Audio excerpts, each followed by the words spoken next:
¿Cómo están muchachos? Ahora sí, de nuevo, buenos días. Les saludo el profesor Francisco Mendoza. Estamos ya en la semana 10 de nuestro avance y el día de hoy, como están viendo en la portada, tenemos que ver el periodo temprano de la República. Así también se le suele denominar a esta época llamada con el nombre del primer caudillismo o el caudillismo militar post-independencia. Recuerda que el Perú ha logrado o ha proclamado su independencia en la capital el 28 de julio de 1821, pero las fuerzas realistas aún se terminaban encontrando en el sur y eran una amenaza para el proceso de independencia, al punto que tras el retiro de San Martín se establecen las llamadas campañas a puertos intermedios para intentar derrotar las fuerzas realistas que se encuentran en el sur, pero tanto la primera como la segunda fracasan, generando hasta en el intermedio de estas dos un golpe de Estado por parte de Santa Cruz imponiendo a Rivadavia como presidente. A pesar precisamente de los intentos, repito, se fracasó y se va a terminar generando una división del gobierno. Ya una parte del Congreso se termina yendo con Rivadavia hacia Trujillo, cuando la parte del Congreso limeño pedía la vacancia de Rivadavia y ponía a Torres como presidente de la República. En ese periodo de caos, ya de invasión de las tropas españolas sobre Lima, de la toma del Real Felipe por parte de las fuerzas realistas, de la división del Congreso y el gobierno, se terminó planteando que la mejor opción era Simón Bolívar y la corriente libertadora del norte para consolidar nuestra independencia. Eh, José Faustino Sánchez Carrión va a terminar siendo el enviado del Congreso de Lima para terminar planteándole a Bolívar su ingreso al país, quien estableció una condición, ser nombrado dictador, que el Congreso se cierre y las instituciones también dándole a él todo el poder y la potestad para poder tomar las decisiones y derrotar a las fuerzas españolas. Se dio esto y Bolívar, como le decía la vez pasada, sin más preámbulo, establece la restauración del tributo indígena, momentáneamente, decía él, para solventar la época de guerra, y por otro lado, que participe la mayor cantidad de población que se pueda en la lucha de independencia, porque en realidad las fuerzas realistas eran numéricamente mayores. Y esto va a desembocar en enfrentamientos como Junín y Ayacucho, que sabes que son victorias peruanas, en las que se consolida nuestra independencia. Recuerda datos importantes. Número uno, en plena batalla de Ayacucho, el virrey La Serna es tomado prisionero y esto va a terminar siendo la fuerza de negociación para que los españoles se rindan. Y recuerda que con eso se establece la capitulación de Ayacucho. España reconoce la derrota en la guerra, la independencia del Perú, y su retiro de la región. Y se establecen una serie de condiciones, una serie de puntos a cumplir. Número uno, ya que los españoles se retirarían, o sea, los españoles que no quieren estar en el Perú se retirarían a España y si no tienen plata, ya el gobierno peruano les va a terminar financiando su viaje de retorno. Segundo, que se van a respetar las propiedades de los españoles en Perú y de los peruanos en España, siempre y cuando no se intente afectar la independencia recientemente conseguida. Y tercero, que se tenía que pagar una indemnización a los españoles por los gastos que han tenido en la guerra de independencia. Recuerda que esa no pagamos porque no teníamos plata y que a la larga va a terminar generando los problemas. Pero por otro lado, en el ámbito político, Simón Bolívar es ahora el gran protagonista. Bolívar tenía una tarea, derrotar a los realistas y hasta ahí acababa su dictadura. Pero Bolívar no quiso continuar con el cargo de dictador, pero el Congreso le terminó exigiendo que se termine quedando, de tal forma de que el cargo de dictador se va a terminar extendiendo por más tiempo y Bolívar va a integrar al Perú dentro de su propuesta geopolítica internacional. La primera, la vimos la vez pasada, era la Federación o el Congreso de Panamá, o Congreso Hispanoamericano, Congreso Anfictiónico, donde se buscaba reunir a países de Argentina, o desde Chile hasta México, países hispanohablantes, para establecer una suerte de mercado común o alianza económica, pero además de eso de una integración diplomática y política, donde Bolívar tendría el mando y donde la idea era frenar un posible ataque de la Santa Alianza Europea. Cuando Bolívar habló esto, de un ataque de la Santa Alianza, generó pánico entre los países de América Latina y por eso se sumaron a la reunión. Pero Argentina, Chile y Centroamérica se dieron cuenta que Bolívar tenía otras intenciones, que era sumarnos o unirnos y terminar acercándonos económicamente a Inglaterra, con la cual la corriente libertadora del norte venía teniendo una tremenda deuda económica. Y la idea era establecer un nexo comercial, evidentemente, repito, con todos los países de la región favorable a Inglaterra. Argentina, Chile y Centroamérica dijeron, no, gracias, me retiro, no quiero ser parte de ese pacto, ¿ya? Y Bolívar ya va a terminar ante esta negativa creando algo más pequeño, llamado con el nombre de la Federación de los Andes, donde Gran Colombia, Perú y Bolivia van a terminar siendo parte de esta unión, y donde lo que se buscó terminó siendo a generar igual un mercado común con una alianza política y diplomática, que ahora se tenía otros argumentos más, además de la amenaza de la Santa Alianza, era la amenaza de la expansión brasileña por el Amazonas, cosa que era real, y la amenaza de la expansión comercial de los Estados Unidos de norte a sur, que no era tan visible en la época, pero que en el paso del tiempo se va a producir. Recuerda que cuando Bolívar planteó ello, el problema no estaba en ese punto, el problema estaba en la concentración del poder que él venía teniendo. Bolívar se había nombrado presidente vitalicio, tenía la potestad de nombrar al Congreso de la Federación de los Andes, que era designado por él a dedo, con personas ligadas a su gobierno, y por otro lado está la Constitución vitalicia, que era todo un marco legal que terminaba estableciendo un gobierno centralizado y autoritario en manos de Bolívar. Esto generó rechazos entre la élite de diferentes países que consideraban que esta concentración del poder los perjudicaba. Más poder para Bolívar, más poder para Caracas, menos poder para las otras regiones. Así que Vidaurre en Lima, Nariño y Santander en Colombia van a comenzar a criticar la Federación de los Andes. Y lo que más les molestaba a Bolívar era que en su región de origen, en la Gran Colombia, que él había creado, pues se termina generando ese tipo de situaciones. Así que se regresa a la Gran Colombia, dejando en el Perú, ya dejando en el Perú a eh, Andrés Santa Cruz como su representante. Y el Congreso logró decirle a Santa Cruz, o logró hacerle entender a Santa Cruz, que el dictador es Bolívar, ¿ya? Pero que la dictadura de Bolívar en sí ya acabó porque ya cumplió su trabajo. Y Bolívar no puede, ya siendo dictador, nombrar a un dictador sucesor, ya que fuera Santa Cruz en su lugar.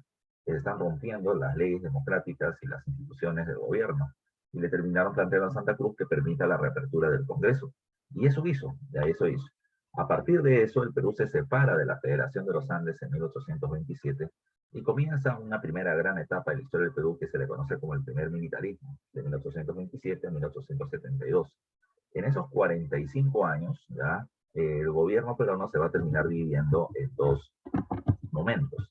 Un primer momento termina siendo, como dice ahí, ya en la época del primer caudillismo, que es lo que vamos a trabajar hoy, de 1827 a 1845, y una segunda etapa que veremos en la próxima clase, que es la prosperidad falaz o la época del guano, de 1845 al 72. De manera general, podemos mencionar que, número uno, el caudillismo militar termina siendo la época de crisis económica e inestabilidad política, ¿ya? De manera general. O sea, al Perú no le iba nada bien, ¿ya?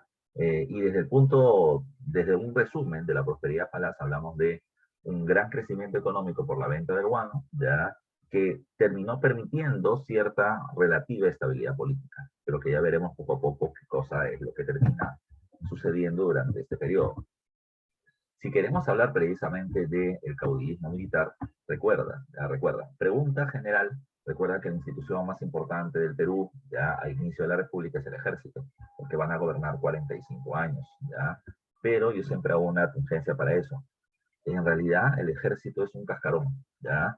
El ejército, ya como institución, en realidad estaba compuesto por una serie de caudillos, jefes militares, ya que habían ganado renombre por participar en el último tramo de la lucha de independencia, los mariscales de Ayacucho, ya, que no solamente venían teniendo renombre y prestigio, ya, y reconocimiento social, sino que además de eso venían teniendo una gran cantidad de seguidores, ya, que van a terminar hasta peleando y dando la vida por los intereses de ese caudillo, que por lo general suele ser llegar al gobierno. Ahora, no es un personaje loco, ya, es un personaje loco, o más o menos, ya. La cuestión es que estos caudillos representaban intereses. Muchos de estos caudillos eran jefes militares que tenían fuerza o tenían poder en alguna provincia, ¿ya? Agustín Gamarra es muy poderoso en Ayacucho, Orbegoso Gamarra es muy poderoso en Cusco, Orbegoso muy poderoso en Arequipa. Entonces, no solamente son jefes militares que terminan siendo el rostro de grupos empresariales, ya en las regiones, de caciques en las regiones, ya. Así que hay una serie de intereses. Yo respaldo a este caudillo para que llegue al gobierno por la fuerza, para que él termine velando por hacer contratos a favor de mi negocio con el gobierno o terminar dándole mayores beneficios a mi provincia. Entonces, es parte de los juegos políticos. No es una cuestión de solamente caudillos peleando, sino que detrás de ellos hay una serie de grupos económicos y políticos que van a terminar apoyando una u otra acción, de una u otra acción. Eso genera la gran inestabilidad política que vamos a ver en un instante. Pero hay otros aspectos más a considerar. Primero veamos el tema de el mapa, del mapa. El Perú, como lo ves, no tiene las mismas dimensiones que en la actualidad. En el paso del tiempo ha ido perdiendo territorios, ha ido perdiendo Tarapacá y en el sur, por ejemplo, ha ido perdiendo territorios con Bolivia y con el Brasil en la zona suroriental, ha ido perdiendo territorios con Brasil y con Colombia en la zona noroccidental y con el Ecuador también. El Perú ha cedido territorios a todos los países fronterizos, a todos. Pero comencemos precisamente por esta primera etapa. En la actualidad tenemos 5 países con los que somos vecinos: Ecuador y Colombia en el norte, Brasil en el este, Bolivia en el suroeste y Chile en el sur. ¿Ya? En esta época, cuando el Perú se inicia como república, solamente hay 3 países fronterizos: la Gran Colombia, que la conformaban Ecuador, Colombia, Venezuela y Panamá actual, ¿ya? Y con ellos teníamos la frontera norte; el Brasil, con el cual veníamos teniendo frontera en toda la zona este; y en el sur y sureste tenemos frontera con Bolivia. No teníamos frontera con Chile, que recién se establece producto de la guerra del Guano del Salitre. No te olvides tú. Ahora, la demarcación fronteriza no terminaba siendo tan simple. Todos los países, eh, digamos así, reclamaban más terrenos. ¿Ya? Consideraban que los terrenos del vecino debían ser suyos y viceversa, y por lo tanto comenzaron a establecerse algunos conflictos. Que más que conflictos militares pasaron a ser conflictos diplomáticos, ¿ya? Conflictos entre países, limítrofes, negociaciones y acuerdos. Y precisamente con el objetivo de terminar estableciendo la delimitación o demarcación de sus terrenos, se van a establecer 2 mecanismos: el uti possidetis y la libre determinación de los pueblos. Está acá en la parte inferior. ¿Qué era el uti possidetis? El uti possidetis es un principio que parte de lo siguiente: lo que fue tuyo, lo seguirá siendo. ¿Ya? No te olvides. Pregunta de examen de admisiones de San Marcos: ¿qué cosa significaba el sustento del uti possidetis? Lo que fue tuyo, lo seguirá siendo. ¿Qué cosa es lo que planteaba ella? Que en la época colonial, el territorio de América del Sur estaba conformado por virreinatos y en su interior por audiencias, centros judiciales. Habría que recordar cuáles había: Audiencia de Panamá, Audiencia de Caracas, Audiencia de Santa Fe de Bogotá, Audiencia de Quito, Real Audiencia de Lima, Audiencia de Santiago, Audiencia del Río de la Plata. ¿Ya? Entonces, ¿qué cosa es lo que se sustentaba? Que en aquellos territorios, ya donde las audiencias tienen, ya, o tenían, jurisdicción, es decir, el lugar donde ellos podían hacer juicios, eran la base de los territorios de la actual república. Insisto, hasta donde las audiencias podían hacer juicios, hasta ahí terminaban llegando los territorios de la república. Ese terminaba siendo el argumento para el sistema de multiposidetis. Entonces, ¿qué pasaba? Cada país, cada república nueva que se acaba de conformar, tiene que demostrar con documentos emitidos por España hasta 1808, qué territorios o en qué territorios cada audiencia venía teniendo jurisdicción, para que se termine sustentando hasta qué provincias cada república termina manejando. Entonces, ¿por qué se planteaba ya de que esto tenía que emitirse con documentación? Porque es la única prueba existente para poder establecer una medida. Y segundo, porque hasta 1808, porque en 1808 recuerda que España es invadida por Francia. Entonces, esto trastoca ya la situación política del país, o del reino de España, y por tanto se pueden haber tomado medidas influenciadas por Francia que terminan siendo complicadas de entender. Por eso, esa era la fecha límite. ¿Ya? Entonces, repito, cada país tenía que establecer su documentación legal para decir: España le dijo a la audiencia de Lima, hasta acá puedes hacer juicios, y eso le pertenece al territorio del Perú. Pero se ponía un segundo punto de por medio. ¿Ya? El segundo punto de por medio es: ¿qué pasa si 2 países reclaman con documentación, ¿ya?, que una provincia les pertenece? Pero, ¿cómo podría suceder este caso? Vamos a poner un ejemplo. ¿Ya? Un ejemplo podría ser el caso de, vamos a poner esta provincia que está acá llamada Machala, arriba de Tumbes. ¿Ya? Machala le pertenecía a la Real Audiencia de Lima. Pero como estaba tan lejos y en la práctica los juicios de Machala, Lima nunca los terminaba solucionando, ¿ya? ¿Qué pasaba? Quito intervenía legalmente en la región y terminaba ejerciendo justicia. En la ley le pertenece a la Audiencia de Lima; en la práctica, quien soluciona los problemas es la Audiencia de Quito. Entonces Quito podía terminar diciendo: uti possidetis juris, uti possidetis factum. ¿Qué es eso? Ya es más complicado todavía. Por ley, juris, ya, Machala le pertenece a la Audiencia de Lima. por factum, de hecho, así es la palabra, de hecho, en la realidad, en la práctica, Machala está bajo el mando de Quito. Entonces, ¿a quién le pertenece? ¿A quién le pertenece? Es ahí donde había un segundo mecanismo.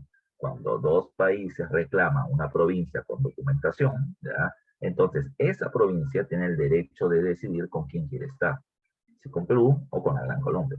Y a eso se le llama libre determinación de los pueblos. El pueblo determina o decide libremente con quién quiere estar a través de un referéndum o plebiscito, de una consulta popular. También libre determinación implica otra cosa. ¿Qué pasa si por legalidad, ya por legalidad, una provincia está dentro ya, de un país, pero no quiere estar ahí, quiere estar con el país vecino? ¿Ya? Entonces ellos pueden terminar diciendo, mira, ¿sabes qué? Me corresponde estar acá, pero quiero estar allá. Pregúnteme, libre determinación de los pueblos. Esos eran los mecanismos, los dos mecanismos que se terminaban utilizando para poder definir fronteras, ¿ya? No te olvides tú, ya no te olvides tú.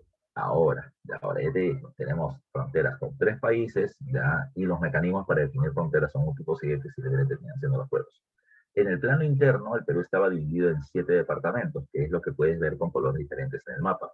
La Libertad, que te das cuenta que es toda la zona de la costa y la Sierra Norte, incluida gran parte de la selva, todo lo que está de verde, ¿ya? Toda esa parte de la selva de verde era parte del país, pero no era parte del país, ¿ya? O sea, no había un control real en la zona de la selva, pero era parte de nuestros dominios. Luego tienes a Lima, que como te das cuenta terminaba yendo desde Lambayeque, o desde la Libertad prácticamente, ¿ya? Hasta la mitad de Ica, ¿ya? Tienes Arequipa, que iba desde la mitad de Ica hasta Tarapacá, con acceso al puerto de Arica, importantísimo. Tienes a Junín, tienes a Ayacucho, tienes a Cusco y tienes a Puno, ¿ya? Como parte precisamente de los inmensos dominios que venía teniendo el Perú, pero que, insisto, poco a poco se van a ir reduciendo. Otro dato a tomar en consideración. ¿Cómo está nuestra economía? Te dije hace un rato. Tenemos una economía débil y tenemos, además de eso, un caudillismo, una pelea interna por el poder. Cuando hablamos de una economía débil, es por esto. Ya el Perú, pregunta de examen de admisión, tenía 2 grandes fuentes de ingresos económicos. Y cuando digo grandes, es porque en realidad era la única plata que entraba.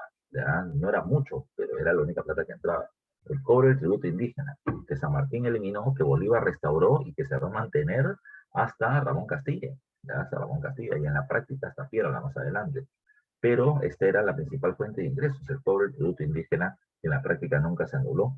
Y por otro lado tienes el cobro de las aduanas. Recuerda que la aduana es la que cobra el impuesto por el comercio internacional. El Perú tenía comercio regional, tenía comercio con la Gran Colombia, con Bolivia, con Argentina, con Chile, ¿ya? Pero en realidad el gran comercio que se buscaba tener por parte de un sector de la población era con Inglaterra. El gran inconveniente terminaba siendo la lejanía geográfica, y no solamente la lejanía geográfica que terminaba, digamos así, no inspirando a los comerciantes europeos a terminar viajando todo el Atlántico, darle la vuelta, llegar al Pacífico y llegar al Perú, sino que además de eso terminábamos teniendo, como ya lo veremos en un momento, 2 bandos peleándose por el gobierno, liberales y conservadores. Y los conservadores eran proteccionistas, ponían altos aranceles y ahuyentaban el comercio exterior. De tal manera que en esos periodos el comercio bajaba aún más. Por lo tanto, no era mucho la plata que se terminaba ganando. ¿Ya? Profe, y el guano aparece luego todavía. Profe, y la minería, ¿ya? Yo me acuerdo que todavía he dicho que la minería era la principal actividad económica del virreinato. ¿Qué pasó ahora? Bueno, las minas de mercurio de Huancavelica se habían secado. Y sin mercurio no puedes purificar los metales, y por lo tanto el Perú ya no tenía ni Potosí, ni grandes minas, y menos tenía mercurio. Y eso hizo que durante casi todo el primer militarismo la minería sea una actividad casi inexistente, ¿ya? Casi inexistente, ¿ya? Pero ya veremos luego qué pasa, pero durante el primer militarismo no lo vamos a terminar viendo. Ahora, está el modelo librecambista y proteccionista, eso lo puedo explicar en un momentito, y recuerda que la independencia no había generado una revolución social.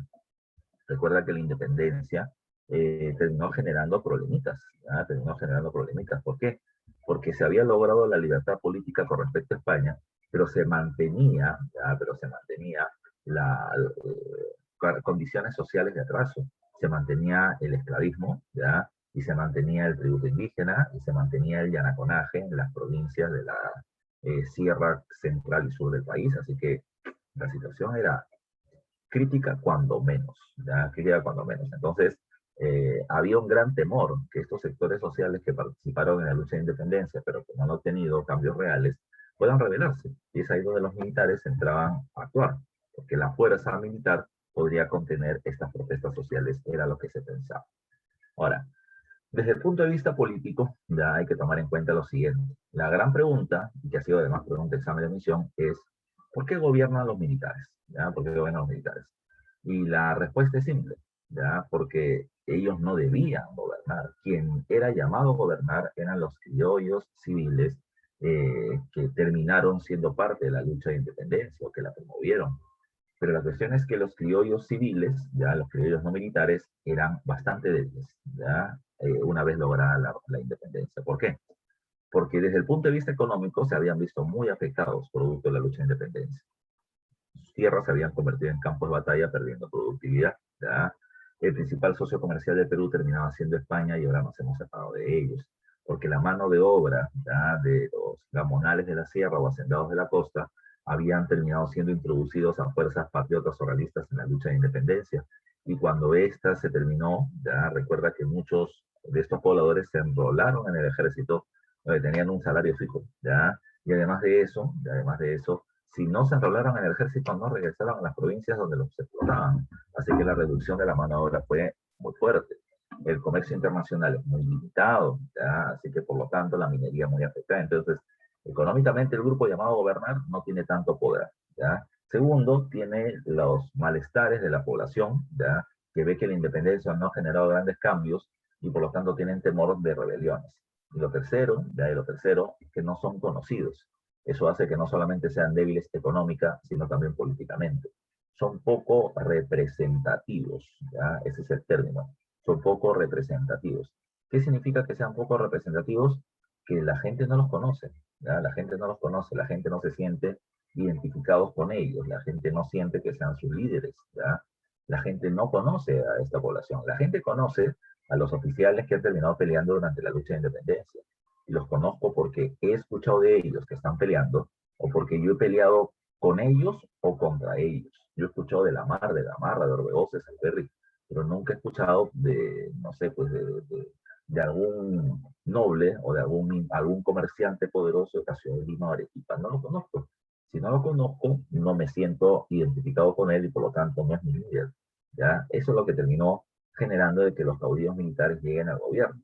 Quien debía gobernar no tiene plata, quien debía gobernar no tiene ya liderazgo político y por lo tanto son débiles, ya son débiles. Ante su debilidad es que los militares, repito, con su prestigio y la fuerza de las armas, van a terminar tomando el control del gobierno.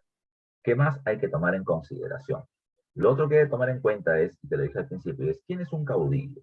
Un caudillo termina siendo jefes militares de la lucha de independencia, los mariscales de Ayacucho, que tienen reconocimiento o nombre propio, ¿ya? Y que vienen teniendo además de eso tropas que terminan defendiendo sus intereses, que por lo general, como les pongo ahí, llegar al gobierno.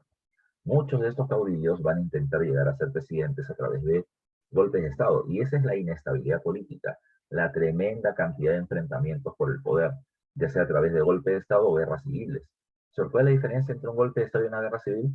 El golpe de Estado es bastante simple. El golpe de Estado es, vengo con mis tropas, llego a Palacio, saco al presidente y me proclamo yo, ¿ya? Una guerra civil es mucho más grande. En una guerra civil la población se termina dividiendo en dos o más bandos, ¿ya?, y van a terminar matándose entre ellos por llegar al gobierno, ¿ya? Eso lo vamos a terminar encontrando, por ejemplo, en las guerras civiles de la época del presidente Orbegoso, o en la guerra civil entre Castilla y Echenique, o en las guerras civiles constantes en la época de la anarquía militar. Ahora, cuando hablamos precisamente de esto, la pregunta es, ¿por qué enfrentarse? ¿Ya? ¿Por qué enfrentarse? Es que lo que hay que tomar en cuenta es que al fondo de toda esta situación hay conflictos más grandes. O sea, no solamente son militares peleándose por el gobierno, sino que los militares que se están peleando ya van a terminar defendiendo un modelo de gobierno, un modelo económico, ¿ya? ¿Y cuáles terminaban siendo esos? Bueno, para eso hay que entender de que el Perú estaba dividido en dos grandes bandos, ¿ya?, por así llamarlo. Profe, partidos políticos, no existen partidos políticos, y es un dato a tomar en cuenta.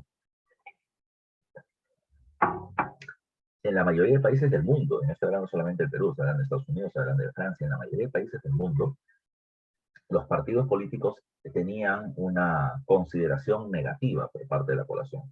La gente ve mal a los partidos políticos. ¿Por qué? Porque el partido político termina siendo un grupo de gente, una parte de la población del país, que está buscando llegar al gobierno para defender sus intereses. De eso los acusaban. Ustedes no buscan el desarrollo del país, ustedes buscan su desarrollo propio. Por lo tanto, no tienen derecho a gobernar. Esa terminaba siendo la idea. ¿Por qué? Porque, repito, no buscan el desarrollo nacional, buscan solamente sus intereses particulares, de ahí viene el nombre de partido. Y eran, repito, considerados de manera negativa, negativa. No hay partido liberal y partido conservador. El Perú está dividido en dos bandos, el bando liberal y el bando conservador. Ahora, estos dos ya son el sustento ideológico ya de los grupos militares que van a intentar llegar al gobierno. Y precisamente hay que recordar otro dato. Recuerda que durante el protectorado, que era dirigido por parte de San Martín, se produce el llamado primer debate político nacional. El primer debate era qué tipo de gobierno deberíamos tener, si monarquía constitucional, como defendía San Martín y su gente, o la república. Recuerda que al final la república se impuso. Y recuerda que ahora se produce el segundo debate político nacional. ¿Qué tipo de república deberíamos tener? Los liberales planteaban, como dice por acá, la república federal. ¿Qué implicaba la República Federal? Ya hemos dicho, el Perú está dividido en departamentos. Y lo que ellos planteaban es que cada departamento debe tener el derecho de cobrar sus impuestos y manejar su presupuesto. ¿Ya? Eso es un gobierno económicamente descentralista, porque cada región podrá manejar su dinero y sus recursos para su beneficio local. ¿Ya? Eso es lo que ellos pedían, más autonomía para cada uno de los departamentos. Los conservadores planteaban lo contrario, ¿ya? Ellos hablaban de una república unitaria. Los dos quieren república, un gobierno sin rey, con división de poderes del Estado, pero consideraban de que cada departamento debe sujetarse, debe someterse a la autoridad de la capital, ¿ya? Es un gobierno centralista, los conservadores son centralistas, consideran que el poder debe estar en manos de Lima, el poder debe estar en manos del presidente, o sea, alguien debe poner orden, ¿ya? Para ellos el descentralismo es desorden, que cada uno haga lo que quiere hacer es desorden, ¿ya? Desorden. Para ellos el orden está cuando a alguien puede terminar tomando el control del gobierno. Esas terminaban siendo las dos diferencias políticas, y era el debate, ¿cuál de las dos repúblicas establecer? De fondo, habían otros puntos más, ¿ya? Teóricamente, en una república hay tres poderes, ejecutivo, legislativo y judicial, ¿ya? Y teóricamente cada uno de estos poderes cumple una función específica y termina sirviendo de contrapeso a los otros poderes, para que uno no tenga más poder que el otro. El ejecutivo no es más poder que el Congreso, ni el Congreso más que el Poder Judicial, ni el Judicial más que el presidente. Se supone que hay un equilibrio de poderes. Es lo que plantea Montesquieu desde la Ilustración del siglo XVIII en Francia. Pero eso es teoría. En la práctica siempre hay una dura pelea entre el presidente y el Congreso, entre el Ejecutivo y el Legislativo. Esto se veía desde el inicio de la República en el Perú. Los liberales, repito, que hablaban de descentralización, no concentración del poder, consideraban de que darle todo el poder al presidente para que decida es centralismo. Entonces lo que se tiene que hacer es que el poder tiene que estar en manos de quién? De los representantes del pueblo, ¿ya? Que son los congresistas. Por eso es que ellos terminaban planteando que el Congreso es el primer poder del Estado. El Congreso tiene más poder que el presidente, por eso hablaban de un legislativo fuerte y de un ejecutivo débil. Los conservadores son el antónimo por completo. Para ellos tiene que haber alguien que tome las riendas del país y que nos guíe hacia la libertad, el progreso y el desarrollo. Así que si permitimos de que muchas personas lo intenten hacer, no vamos a terminar teniendo un rumbo fijo. Entonces hay que darle liderazgo a alguien. Por eso es que para los conservadores más protagonismo político tenía el presidente por encima del Congreso. Ejecutivo fuerte, legislativo débil, terminaba siendo su propuesta. En el punto de vista económico, es ahí donde la situación se pone complicada. Los liberales defienden el librecambismo. Y el librecambismo es muy simple, ¿ya? Era terminar abriendo nuestros mercados, abrir nuestros puertos al comercio internacional. Es decir, cobrar menos impuestos y atraer el comercio extranjero. Ese terminaba siendo el plan. Menos impuestos y atraer el comercio extranjero. ¿Ya? Atraer el comercio extranjero. Desde ese punto de vista, los librecambistas planteaban reducir los aranceles, que es el impuesto a la importación, atraer el comercio internacional. ¿Qué significaba esto? Que si yo le permito a Inglaterra vender sus productos en mi país, entonces Inglaterra también permitirá que yo venda mis productos en el suyo. El librecambismo no busca atraer el comercio con Marruecos, con Somalia, con Camboya. No, no, no, no, no. No buscaba atraer el comercio con los países pequeños, buscaba atraer el comercio con los países económicamente más ricos. Eso lo aguanta, pero si yo abro mi mercado a esos países, ellos van a terminar metiendo la tremenda producción industrial que tienen. Por supuesto, ¿ya? Ese era el riesgo. Pero por otro lado, ellos son los que más plata tienen y por lo tanto son los que más productos pueden comprar. Se buscaba tener el comercio con Francia, con Italia, con Inglaterra, con Estados Unidos, principalmente con Inglaterra, que era el país más poderoso del mundo. ¿Ya? ¿Y por qué? Para poder entender el por qué, tenemos que entender quién estaba detrás de esta propuesta liberal. No me interesan las personas, ¿ya? Me interesan las regiones y qué cosa es lo que producían. La ciudad que competía con Lima por el poder terminaba siendo Arequipa. Y Arequipa, como ya te mencioné, iba desde Ica hasta Tarapacá. Terminaba teniendo una producción de algodón y el puerto de Arica, que era el contrapeso al puerto del Callao. Ellos, ya región algodonera, terminaban planteando tener comercio o libre cambismo y aperturar el mercado a favor de Inglaterra. ¿Por qué? Porque recuerden que Inglaterra está en plena primera revolución industrial. Su revolución industrial es el desarrollo de una industria textil, y precisamente la industria textil que produce ropa requiere materias primas como lana y algodón. Entonces, ellos buscaban atraer el comercio inglés para poder venderle a Inglaterra, el mayor consumidor de algodón del mundo, para poder venderle a ellos sus productos. Pero lo hacían por interés particular. También secundaban a Arequipa, Cusco y Puno, zona altoandina, productora o criadora de alpaca, vicuña, y cuya lana podía ser vendida a Inglaterra. O sea, todos los productores de materias primas ligadas a la producción textil ya eran liberales porque querían, repito, atraer el comercio con Inglaterra. Inglaterra, véndeme tus productos, pero también cómprame los míos. Era parte de su discurso. Los conservadores, desde el punto de vista comercial, son proteccionistas. La palabra proteccionista viene de proteger, ¿ya? Ellos decían, aranceles bajos o impuestos bajos al comercio internacional. No, lo que hay que hacer es poner aranceles e impuestos muy altos para que de esta manera los productos que vengan desde el exterior lleguen al Perú muy caros. ¿Y por qué se busca que sean muy caros? Porque en el Perú también se produce lo que ellos nos terminan vendiendo. Inglaterra me vende chompas, sus chompas cuestan 100 soles, perfecto. En el Perú se venden chompas, pero cuestan 200. ¿Por qué en el Perú cuesta tanto? Porque las chompas inglesas se hacen en gigantescas cantidades con uso de máquinas y en el Perú las chompas todavía se hacen de manera manual tejiendo, en talleres. Entonces, ellos producen más con un costo menor y por eso es que el precio es menor. ¿Qué hay que hacer? Para proteger la producción local hay que poner altos aranceles. A eso se llama proteccionismo. Proteccionismo. Eso lo defendía la ciudad de Lima. En Lima habían talleres de producción artesanal textil que no querían competir contra Inglaterra y por eso pedían aranceles altos. Ellos no querían comercio internacional. Pero el problema es que la otra ciudad que los respalda termina siendo Trujillo. Trujillo no produce ropa. Trujillo, la zona de la costa norte, termina teniendo una producción muy elevada de azúcar. Y el azúcar, ya, y recuerda este dato, el azúcar se consumía en el mercado nacional, pero venía teniendo un gran mercado afuera, Chile, ya, Chile. Había lo que se llamaba un monopolio bilateral, ¿ya? Monopolio bilateral. ¿Qué significa? Que Perú consume mucha harina. Nosotros comemos en el desayuno pan, comemos tortas, comemos fideos, etcétera, ¿ya? Pero recuerda que todo eso se hace con harina de trigo. Pero Perú no produce tanto trigo. Nuestro trigo proviene de Chile. Pues Chile le vendía al Perú desde la colonia trigo, de a trigo, y nosotros producimos algo que Chile no tiene, azúcar. Entonces, mientras que ellos nos vendían trigo, nosotros les vendíamos azúcar. Había un monopolio bilateral. Entonces, ¿qué cosa decía Trujillo? Trujillo decía, oh, aguanta, aguanta. Lima dice no al comercio internacional y es mi amigo. Pero si yo acepto el no al comercio internacional, no le podré vender azúcar a Chile, pierdo mi negocio. Entonces lo que ellos van a decir es lo siguiente, no al comercio internacional con países ya que tengan un desarrollo económico muy diferente al Perú. Les planteaban sí al comercio internacional con países de la región con una economía semejante a la nuestra. Por eso se terminaban asegurando. No comercio en Inglaterra, que le conviene a Lima, pero sí comercio con Chile, que me conviene a mí.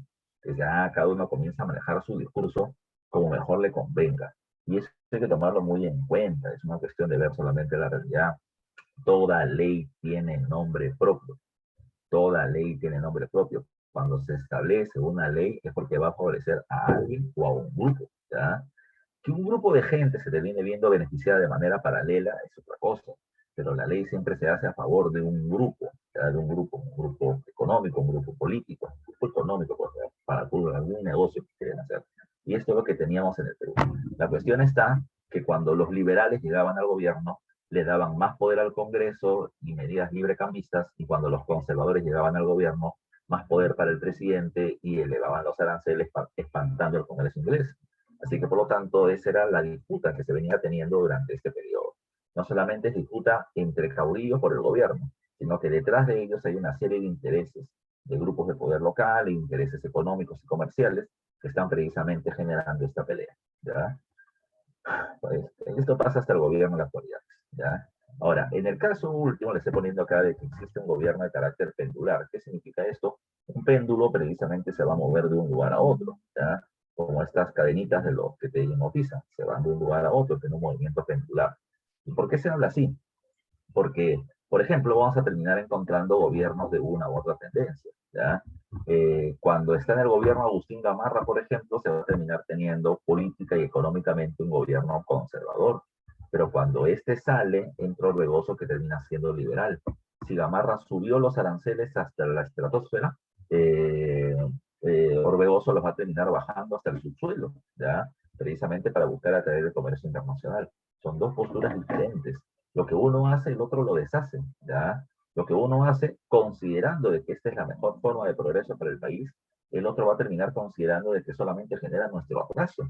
Y lamentablemente nunca se terminó generando un debate serio entre esos grupos para generar un punto medio, ¿ya? A ver, los dos tenemos intereses, pero por encima de nuestro interés está el del país, así que terminemos llegando a un acuerdo, ¿ya? Podemos establecer medidas hasta este nivel, pero de eso no podemos sobrepasar. Nunca lo hicieron. Nunca lo hicieron y por lo tanto la situación del país va a estar sujeta a los intereses de estos grupos y a los conflictos que van a tener lamentablemente. Insisto, lo que uno hacía, el otro lo deshacía y vamos a tener 18 años de un gobierno a la deriva. Y no sabemos a dónde vamos, ¿ya? Y ese va a ser un problema. Ahora, saliendo de esto ya nos metemos a los gobiernos de manera particular, ¿ya? Profe, unos datitos más. ¿Cómo estaba conformada la sociedad? Bueno, como siempre está conformada, es una sociedad de clases.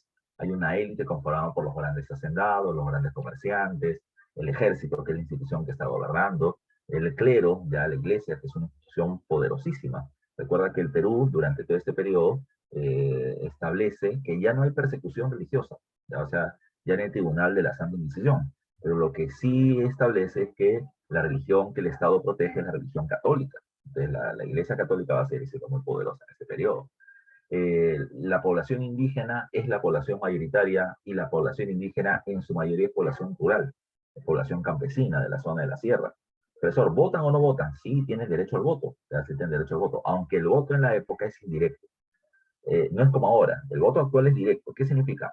Mi voto vale uno, yo elijo al alcalde o al presidente. Por lo menos eso me hacen pensar, ¿ya? Pero anteriormente, ¿cómo era? La población elige representantes y los representantes eligen a los candidatos a un determinado cargo.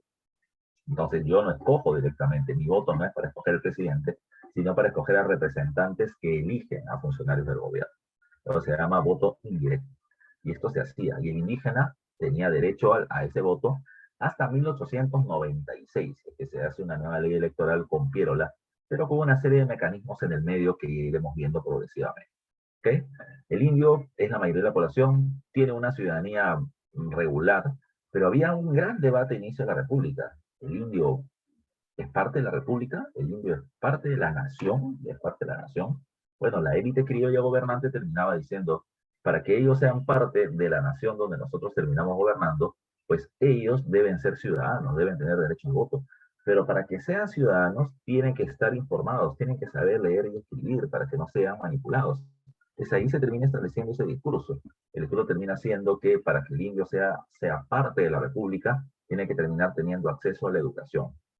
Y lamentablemente en el papel se decía, pero en la práctica el Estado no quería o no tenía la plata y no tenía el deseo tampoco de generar una educación masiva. De tal manera que en la práctica los iban discriminando y manipulando como parte precisamente de esta idea. La imagen del ciudadano a inicio de la República es un ciudadano educado, lo que incluía el INE. Pero, repito, con estas limitaciones. Tienes que ser educado, pero la educación te la tendría que dar yo, pero no tengo para darte y no me interesa dar. ¿Ya? Son parte de los debates a inicio de la República. El negro sigue siendo esclavo en la mayoría. Profe, ¿y no son libres? No. Profe, ¿y la ley de libertad de vientres, como la vez pasada? Espero recuerden, que había mencionado que la ley de libertad de vientres depende de otra cosa. La ley de libertad de vientres depende, ya depende de en qué momento naciste. Espero recuerdes, el esclavo seguía siendo esclavo porque no puede chocar con la propiedad de los amos, se tiene que defender la propiedad privada. Pero si naciste, a partir del 28 de julio naces libre, libre, pero tienes que cumplir mayoría de edad, 25 años, para ejercer tu libertad real. O sea que el esclavo sigue siendo esclavo, entonces no habían grandes cambios sociales. Ahora pasemos al gobierno. El primer presidente constitucional del Perú, o sea, constitucionalmente electo, legalmente electo ya, en el gobierno, fue José de la Mata. Profe, la vez pasada tú me has dicho que el primer presidente es Ribagüero. Sí, pero Ribagüero recuerda que llegó por presión. Santa Cruz movió tropas, presionó al Congreso, me ponen a Ribagüero o elimino el Congreso. El Congreso no lo quedó de otro, no tenía muchas opciones. Torretable es el segundo presidente, pero recuerda que la mitad del Congreso no lo acepta. Así que por lo tanto es un caos. El que sí va a ser aceptado como presidente, electo por presidente, como presidente por el Congreso, va a ser José de la Mata en 1827. ¿Por qué él? ¿Ya? ¿Por qué él? ¿Por qué no otro? Bueno, lo que pasa es lo siguiente. Se repartió el Congreso tras el retiro de Simón Bolívar y el Congreso de la República ya era en su mayoría liberal, con el líder de los liberales, que era Luna Pizarro, arzobispo de Lima, en el Congreso.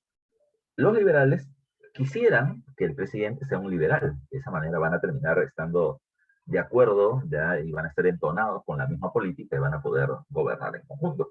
Pero el problema es que quienes se presentan como candidatos terminaban siendo caudillos, jefes militares y todos conservadores. Gamarra, Santa Cruz, Gutiérrez de la Fuente y Lamar. De esos cuatro, el Congreso tiene que escoger a alguien como presidente. De estos cuatro, Gamarra, Gutiérrez de la Fuente y Santa Cruz eran muy, pues se puede decir la palabra, además de muy conservadores, eran muy violentos, ya eran las armas por delante, y eran personajes que habían peleado durante su vida, que no habían tenido experiencia política, y que por lo tanto era difícil conversar con ellos. Y la política implica mucho eso, implica mucho negociar, conversar, llegar a acuerdos, hacer negociaciones. Y ellos no eran tan fáciles precisamente para conversar. Lamar ya había tenido una experiencia en el gobierno en la Junta Gubernativa del primer Congreso, así que por lo tanto era un poco más diplomático. Luna Pizarro veía de que era un personaje con el que se podía llegar a acuerdos. Además, en realidad, Lamar de los cuatro era el más manipulable, ¿ya? Así que por eso van a terminar acercándose a él y nombrándolo presidente de la República. El acuerdo fue muy simple. Le dijeron a Lamar: señor, usted es conservador, entonces a usted le vamos a dar el control de la vida económica del país. Usted escoge entre librecambismo y proteccionismo. Y como él es conservador, escoge el proteccionismo. ¿Ya? Pero nosotros, el Congreso, vamos a terminar teniendo el control del gobierno. Tú manejas la vida económica, yo manejo la vida política. Y Lamar aceptó. Repito, política, ya política. Un pedazo de poder para cada uno. Este Congreso liberal, ya liberal, establece una nueva constitución para el país, la tercera. La primera fue la del primer Congreso en 1823, la segunda la Constitución vitalicia con Bolívar, y esta era la tercera. No tenemos ni 7 años independientes y ya tenemos 3 constituciones para que entiendas la inestabilidad política. Una constitución, como lo estás escuchando en los últimos meses de debate, termina siendo el marco legal del desarrollo del gobierno. ¿Ya? O sea, la constitución te dice qué tipo de gobierno tienes, quién tiene más poder, cuáles son las leyes del Estado, qué tipo de economía se maneja. Entonces, si tú quieres hacer negocios con un país, tú tienes que saber con quién te estás manejando, cuáles son las leyes en las que se manejan y por lo tanto en qué marco yo puedo terminar estableciendo reclamos. Pero, si la constitución cambia de liberal a conservadora permanentemente, esa inestabilidad hace que mucha gente se expande y que no quiere invertir, ¿ya? Que tenga miedo, que no saben qué va a pasar. No es previsible un país. Y eso termina siendo un problema en la vida política.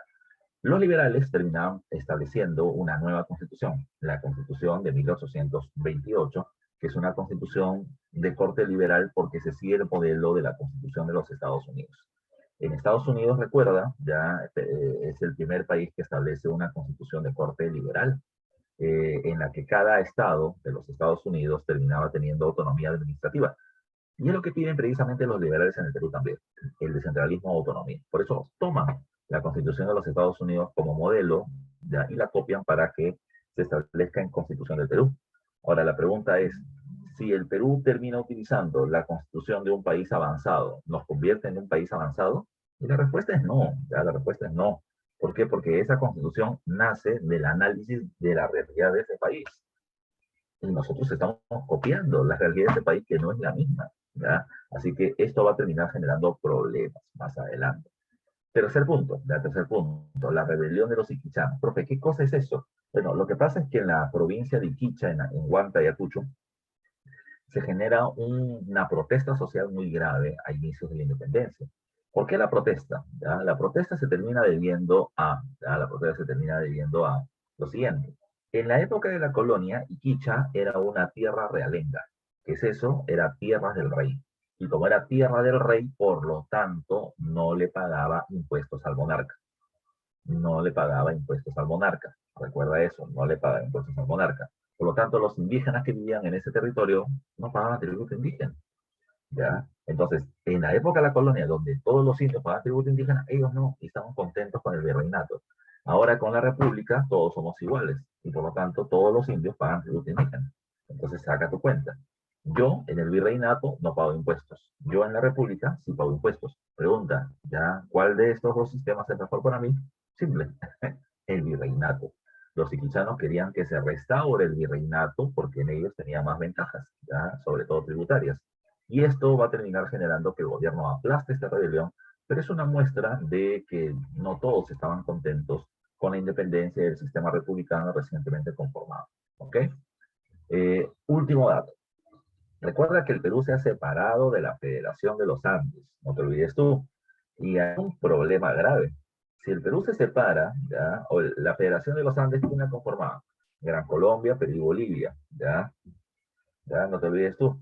Gran Colombia, Perú y Bolivia. Ahora, ¿qué cosa es lo que va a terminar pasando? ¿Qué cosa es lo que va a terminar pasando?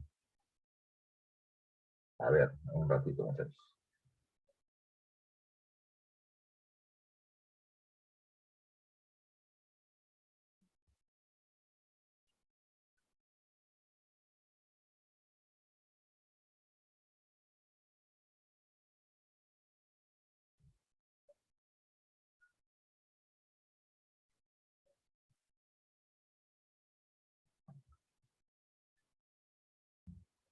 Ya, te decía. Eh, la Federación de los Andes la conformaba la Gran Colombia, Perú y Bolivia, pero Perú se separó en 1827. Y sin Perú la Gran Colombia en la práctica no existía, o la Federación de los Andes no existía, porque el Perú era el puente entre estos dos países. ¿Qué pasó? La Gran Colombia y Bolivia evidentemente nos va a terminar presionando muchísimo para que nosotros regresemos ya a la federación. La presión no era militar, la presión era diplomática, comercial, económica, etcétera. Pero el Perú se aburrió de la presión, ¿ya? Y en ese caso,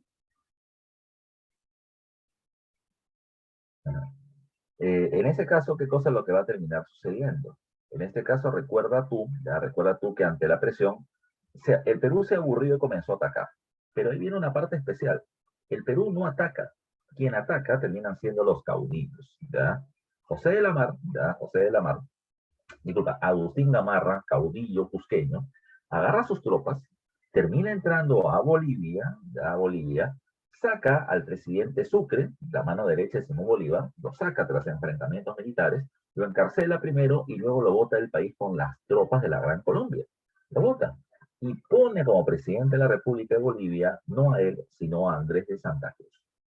A ver, ¿por qué pone a Santa Cruz? Primero porque es su pata de la infancia, ¿ya? De Agustín Gamarra. Pero además es porque Gamarra tiene otro interés. Gamarra quiere ser presidente del Perú. ¿Ya, profe? ¿Y eso qué relación tiene con poner a Santa Cruz como presidente de Bolivia? Tiene que ver y mucho, y muchísimo, muchísimo. ¿Y por qué tiene que ver muchísimo? Porque Gamarra no solo quiere ser presidente del Perú, Gamarra quiere conformar la llamada Confederación Peruano-Boliviana.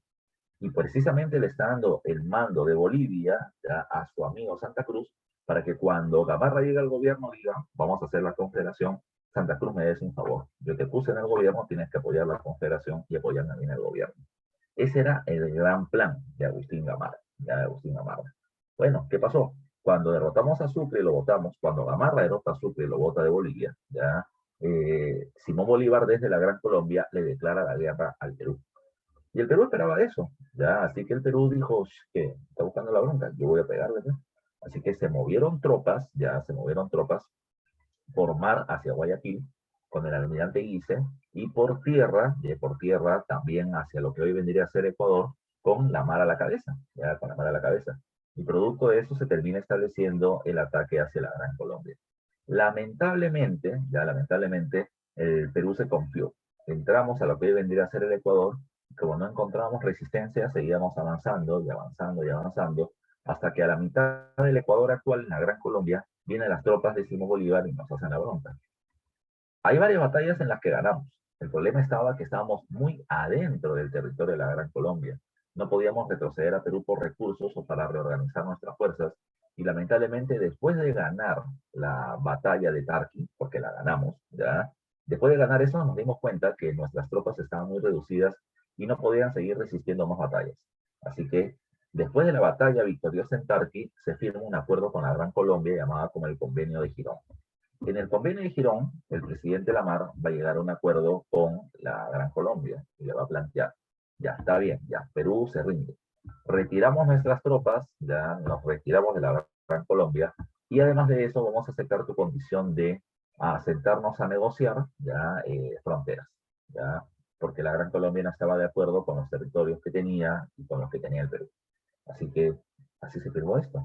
Una de las causas de la derrota en la guerra contra la Gran Colombia fue el caudillismo. Los jefes militares haciendo lo que querían, ya haciendo lo que querían en el gobierno. En ese sentido, ¿qué pasó? Ya, ¿qué pasó? Uno de estos caudillos que hizo lo que quiso era Gamarra, y no era casualidad, tenía intereses políticos. Gamarra, en plena guerra contra la Gran Colombia, se retiró, ¿ya? Se retiró de la guerra. Y eso generó un problema grave, porque las tropas peruanas se disminuyeron y por lo tanto esto nos afectó en un futuro inmediato. ¿Qué pasó? ¿Ya? ¿Qué pasó? Gamarra,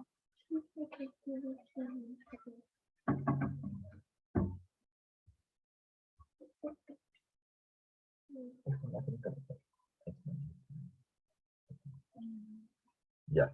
Ahora, ¿qué va a terminar pasando? Gamarra se retira, debilita las fuerzas peruanas y perdimos. Ya perdimos. ¿Qué pasó a continuación? ¿Ya? ¿Qué pasó a continuación? Eh, Mientras que esto venía pasando ahí en el norte, aquí en Lima, Gutiérrez de la Fuente, caudillo militar muy cercano a Agustín Gamarra, da golpe de Estado en contra del presidente José de la Mar, argumentando que el convenio de Girón, ya que en el convenio de Girón el Perú estaba regalando territorios a la Gran Colombia. Luego llegó Gamarra y terminó precisamente justificando eso, planteando que se habían perdido territorios propios. Tú me acabas de decir, ya tú me acabas de decir que en el convenio de Girón se establece ya la negociación por territorios, pero no que se regale terrenos, o me estoy confundiendo. Sí, pues no decía nada de eso, pero toma en cuenta que esa época es diferente a la actual. Si alguien me dice en la actualidad, oye, se están tomando estas decisiones en el gobierno, yo solamente tengo que abrir mi celular, tengo que terminar buscando un poco de información del Estado o en Twitter y ver qué cosa es lo que está pasando en realidad. Pero en esa época no, ¿ya? En esa época Gamarra dijo, la mar es un traicionero, regaló territorios y la gente dijo, pucha, qué basura, cómo ha hecho eso. Con eso Gamarra justifica su golpe de Estado y llega al gobierno. Además, Gamarra va a terminar utilizando un discurso nacionalista para poder justificar su golpe de Estado. ¿Qué va a plantear? Claro que la Mara terminó perdiendo la guerra contra la Gran Colombia porque no es peruano. La Mara ha nacido en Cuenca. Cuenca es del Ecuador actual y Ecuador de la Gran Colombia. Él ha visto a su libertador Simón Bolívar y se ha dejado perder porque no es peruano. Si alguien como yo, Gamarra Cusqueño, hubiese dirigido la guerra, hubiésemos terminado protegiendo nuestra soberanía hasta el final. Así que es parte del discurso para denigrar al enemigo y terminar estableciendo precisamente la idea de una legalidad o una necesidad del golpe de Estado de Gamarra. Gamarra se vuelve presidente de la República por primera vez y va a gobernar entre 1829 y 1833. Que recuerda que van a haber dos gobiernos de Gamarra, ya veremos también el segundo el día de hoy. Gamarra es conservador, pero este sí es conservador, conservador, ya por completo. Y Gamarra, cuando llega al gobierno por golpe de Estado, va a establecer medidas políticas y económicas proteccionistas, ya, proteccionistas. ¿Qué es lo que hizo? Se elevó los aranceles, pero hasta la estratosfera, ya, hasta arribota. ¿Qué hizo él? 90% de aranceles, ya, para productos extranjeros que no se producen en el país. Llamémosle máquinas textiles, ya, máquinas textiles. Una máquina textil cuesta, vamos a poner, 10.000 libras esterlinas, ya. Pero bueno, como es un producto extranjero, 90%. ¿Qué significa? Que le va a tener que pagar al Estado peruano 9.000, ya, 9.000 libras de impuestos. Cuando este producto llegue al mercado a ser vendido, costará por lo menos 19.000, que es una cifra exagerada, ¿ya? Que es una cifra exagerada. Vamos a ponerte en un término que tú puedas entender más fácil. Me quiero comprar un PlayStation 5. ¿Ya? El PlayStation cuesta ahorita $1.000 en el mercado internacional. Que el gobierno diga, bueno, como es un producto extranjero que va a terminar generando el vicio de los jóvenes, entonces se le va a terminar cobrando 90% de aranceles ya de ese producto. Entonces ya no costaría $1.000, sino 1.900.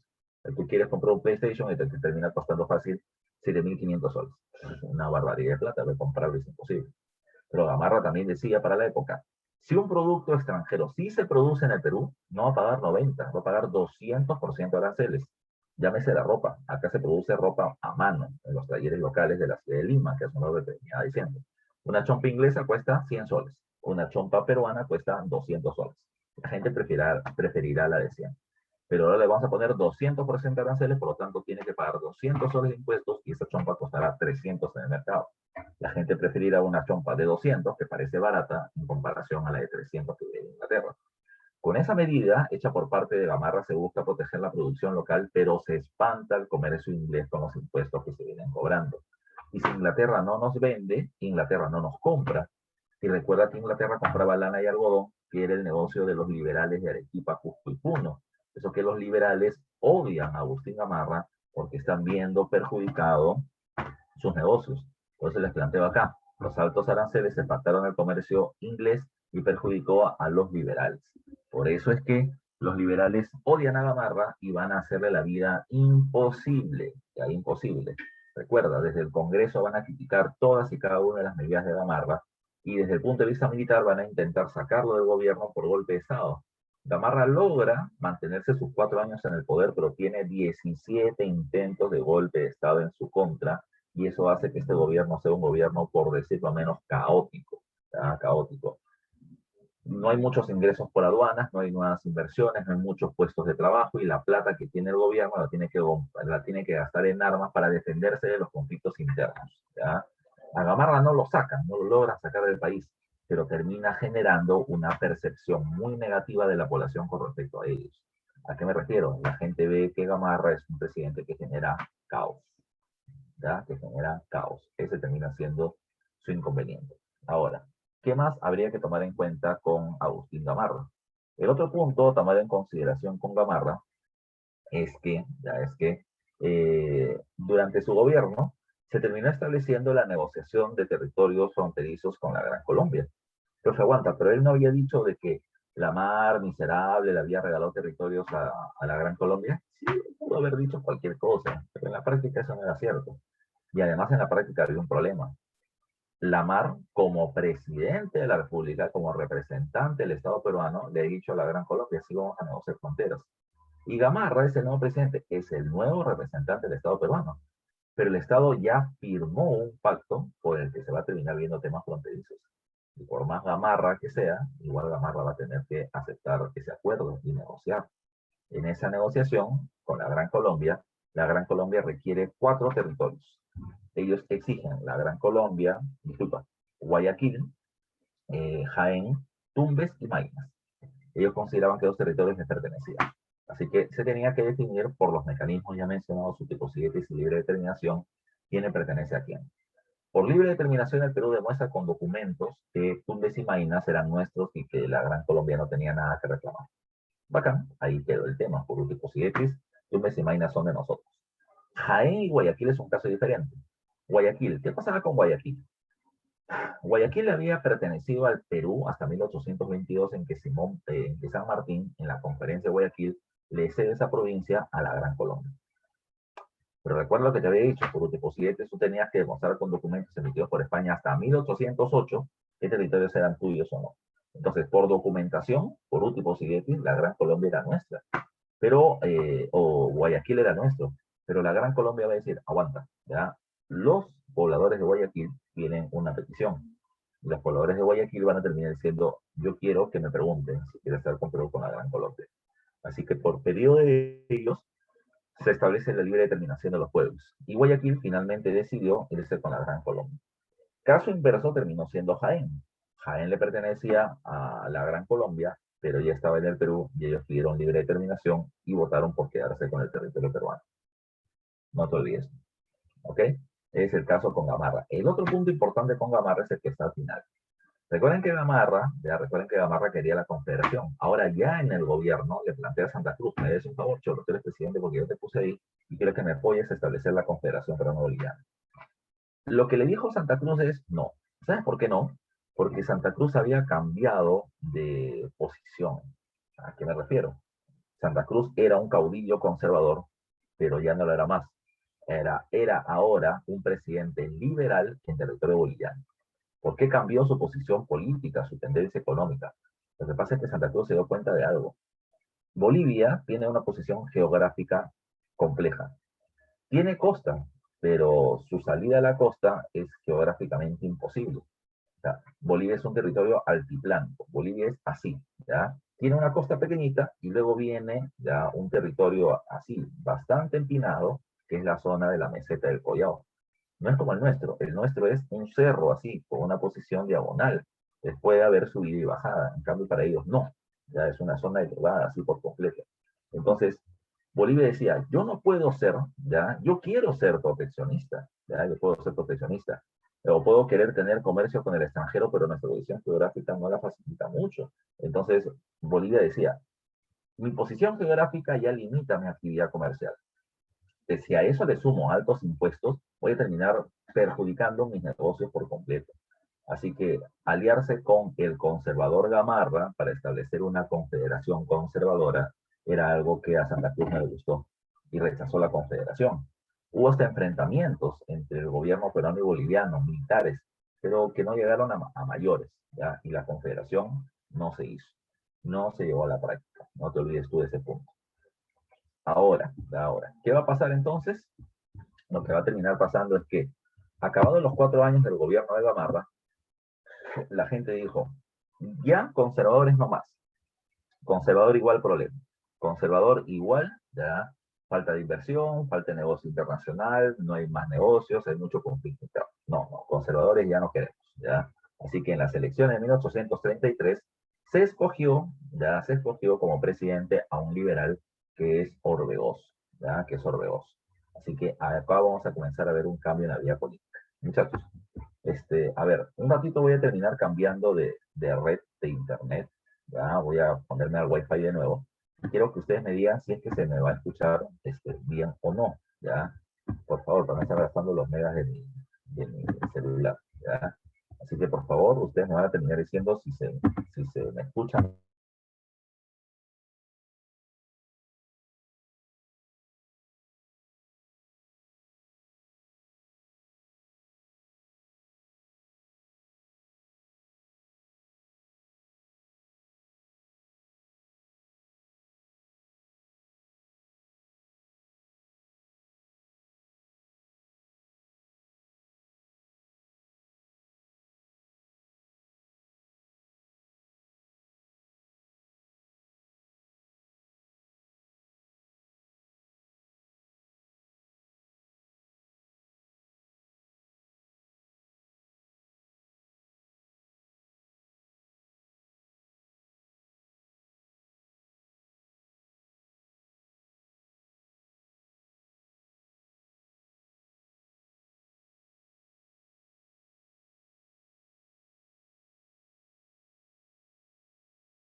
Ya, cambié la red para ver si se me terminaba escuchando bien, y por lo que veo se me terminó colgando la señal.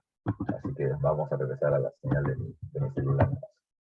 Ya, regresemos entonces donde estábamos. Ya te decía. Eh, José Luis Orbegoso, o Luis Miguel Orbegoso, va a terminar siendo el nuevo presidente de la República y él terminaba teniendo una clara postura liberal en el gobierno. ¿Ya? Entonces, ¿qué hizo él? ¿Ya? ¿Qué hizo él? Los aranceles que Gamarra los había elevado muchísimo, este los terminó tirando al suelo. ¿Ya? ¿Para qué? ¿Ya? ¿Para qué? Para buscar atraer nuevamente el comercio con Inglaterra. Y lo va a terminar haciendo. ¿Eh? El comercio inglés terminó llegando tremendamente al territorio peruano, pero a menos trabas tributarias y a más llegada de negocios ingleses. Recuerda que los talleres de producción de ropa en el Perú, que le pertenecían a los conservadores, pues terminaron perdiendo duramente. No podían competir contra los productos ingleses de mayor calidad y de menor precio. Y por lo tanto, se va a terminar generando una situación económica compleja. ¿Qué pasó? ¿Ya? ¿Qué pasó? Ahora, los perjudicados serán los conservadores y por lo tanto van a ser los que harán bulla durante ese proceso. Yo siempre menciono algo, durante el gobierno del presidente Orbegoso hubo una gran manifestación en las calles de los dueños de talleres artesanales o de talleres artesanales de ropa. Su gran protesta interesante del año 34, ¿cuál fue? Ellos terminaron eh, juntándose en una protesta en el centro de Lima y juntaron las llaves de sus negocios, con las que abrían sus negocios, y las terminaron lanzando hacia la puerta del Palacio de Gobierno. Simbólicamente le estaban diciendo al gobierno, mira, ¿sabes qué? Te regalo de una vez las llaves de mi negocio porque tú se las estás regalando a los ingleses con los poquitos impuestos que le estás cobrando y me estás perjudicando a mí. Así que antes de que mi negocio quiebre, lo cierro y te lo entrego para que se lo des a tus aliados. Orbegoso llamó a los líderes de la protesta y le dijo, ¿qué cosa quiere? ¿Ya? ¿Qué cosa quiere? Y ellos le dijeron simple, lo que quiero es que cobres más aranceles y no me perjudiques. ¿Ah, quieres más aranceles? Sí, sí, sí, presidente, lo que queremos, pero más aranceles. Le da la mano y el presidente Orbegoso cobra más aranceles, pero le cobra los aranceles a el trigo. Y recuerda que el trigo provenía de Chile, ¿ya? Provenía de Chile. Entonces, ¿qué pasó? Cuando se le dijo a Chile que voy a cobrar más impuestos, Chile dijo, no quiero, ¿ves? Y así no te voy a vender trigo porque tú no me lo permites y tampoco te voy a comprar azúcar. Así que perjudicó a los dueños de talleres de Lima y perjudicó a los productores de azúcar de la zona de Trujillo, generando un tremendo caos, ¿ya? Generando un tremendo caos. ¿Qué cosa fue lo que pasó? ¿Ya? ¿Qué cosa fue lo que pasó? Bueno, Orbegoso va a terminar estableciendo este mecanismo. Cuando se produjo esta situación, ¿ya? Cuando se produjo esta situación, los conservadores deciden hacer una guerra civil. Ya te dije, una guerra civil no era solo sacar al presidente, era organizar, era dividir al país en dos o más grupos y comenzar a pelearse violentamente por el control del gobierno. La idea era desaparecer al grupo enemigo. Esta primera guerra civil se va a terminar produciendo entre febrero y abril de 1834. ¿Ya? Duró solamente algunos meses, ¿ya? Marzo y abril, o sea, poquito más de 2 meses duró. ¿Qué pasó? ¿Cuándo se acabó? Bueno, lo que pasa es que en Pascuas, en Semana Santa de abril del año 34, los dos bandos, liberales y conservadores, dijeron, bueno, por los días en los que se recuerda a Jesús y su muerte por nuestros pecados, vamos a terminar parando el conflicto, ¿ya? Parando el conflicto. Y esa fue la tregua que se estableció. Pero en ese momento de parar el conflicto y terminar preparando una cena de confraternidad, cada uno en su respectivo bando, la cena siguió con tragos. Y los tragos hizo que mucha gente de uno y otro bando se emborrachen. Y esta gente ya emborrachada terminó pasando al bando contrario a buscar a sus amigos. Porque eso es lo que pasaba también. En esta guerra civil estaban divididas hasta las familias. Ya amigos, conocidos y familiares estaban en uno y en otro bando. Ramón Castilla, luego presidente de la República, era del bando conservador y su hermano Miguel del bando liberal. Y así a muchos les sucede lo mismo. Así que repito, en tragos y tregua, los liberales se iban al batallón de los conservadores y los conservadores de los liberales y se metieron una bomba tremenda. Al día siguiente ya nadie quería pelear, ya todos eran amigos. Así que se estableció una tregua llamada como el abrazo de Maquinguayo. En el abrazo de Maquinguayo, ¿qué se estableció? Que los liberales seguirán gobernando por Orbegoso, pero para que los conservadores no se molesten, que suba un poco los aranceles, cosa que se hizo, y que además de eso a los conservadores se le dé algunos cargos en el gobierno, cosa que se hizo también.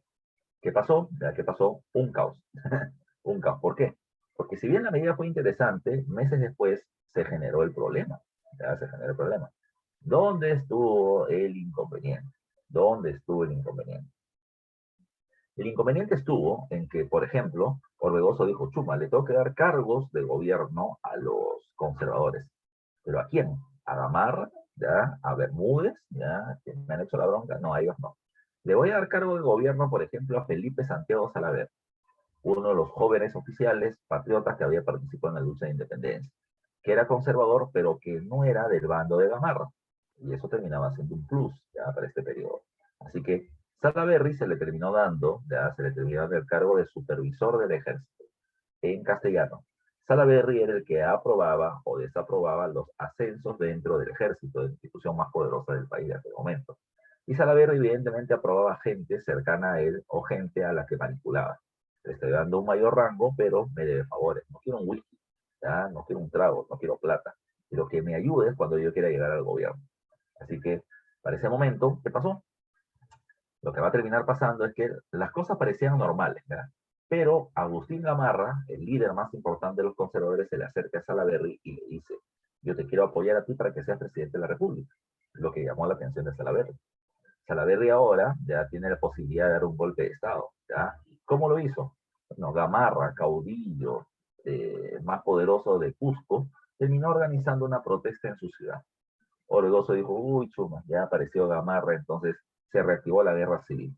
Orbegoso se fue con sus tropas hacia Cusco y cuando estaba en Arequipa se enteró de que no había ningún levantamiento, que la gente de Gamarra no se ha levantado y que lo único que había hecho Gamarra era sacar a Orbegoso de la capital.